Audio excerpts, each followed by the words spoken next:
Welcome to மகே maths class. நீங்கள் நம்ம என்ன பார்க்க போகிறோன்னா 6ஆம் வகுப்பு 3ஆம் பருவம் சமச்சீர்தன்மையில் பயிற்சி 4.2ல் 4வது கணக்கு தான் பார்க்க போகிறோம். இதுக்கு முன்னாடி நான் 3வது கணக்கு வீடியோ போட்டிருக்கோம். அதோட லிங்க் டிஸ்கிரிப்ஷனில் இருக்குது. பார்க்காதவங்க போய் பார்த்துறாங்க. இப்போ கணக்கு பார்க்கலாம். 4வது கணக்கு 101 என்ற 3 இலக்க எண் சுழல் மற்றும் எதிரொலிப்பு சமச்சீர்தன்மை பெற்றிருக்கிறது. அவ்வாறு சுழல் மற்றும் எதிரொலிப்பு சமச்சீர்தன்மை இரண்டும் பெற்ற 3 இலக்க எண்களும் மேலும் 5 எடுத்துக்காட்டு தருக.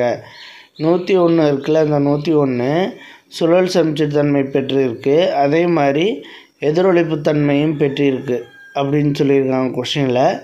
இதே மாதிரி நமக்கு சுழல் தன்மையும் எதிரொலிப்பு சமச்சீர்தன்மையும் பெற்றிருக்க மாதிரி ஒரு 5 நம்பர் எழுத சொல்கிறாங்க. 5 நம்பரு அதை நம்ம எழுதுவோம். ஃபஸ்ட் ஒன்று 111. 111ங்கிறது சுழல் சமச்சீர்தன்மை பெற்றிருக்கும். ஏன்னா அதை தலைப்புற எழுதணுன்னாலும் அதே நம்பர் தான் வரும். அதனால் 111 வரும். இது எதிரொலிப்பு தன்மையும் பெற்றிருக்கும். அடுத்து 2 பாருங்கள். ரெண்டாவது 808. 818ன்னு எழுதலாம், இல்லைன்னா 808ன்னு எழுதிக்கலாம். ஃபஸ்ட்டு நான் 818 எழுதிக்கிறேன். இதுவும் சுழல் சமச்சீர்தன்மையும் எதிரொலிப்பு தன்மையும் பெற்றிருக்கும். ஓகேவா? 818. அடுத்து 808.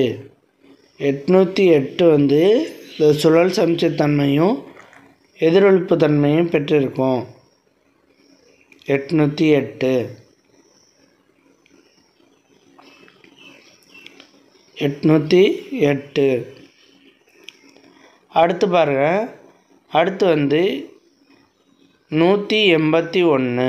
181 சுழல் சமச்சீர்தன்மையும் எதிரொலிப்பு தன்மையும் பெற்றிருக்கும்.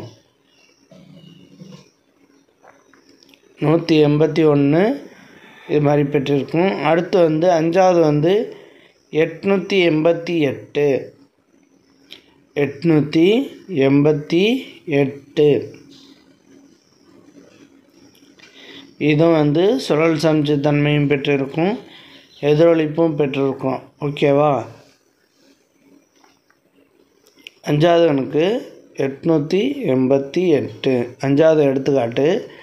5 எடுத்துக்காட்டை நம்ம எழுதிட்டோம். அவ்வளோதான் இந்த கணக்கு. நெக்ஸ்ட் வீடியோவில் பார்க்கலாம். வீடியோ பிடிச்சிருந்தா லைக் பண்ணுங்கள், கமெண்ட் பண்ணுங்கள், ஷேர் பண்ணுங்கள், சப்ஸ்கிரைப் பண்ணுங்கள். அந்த பெல்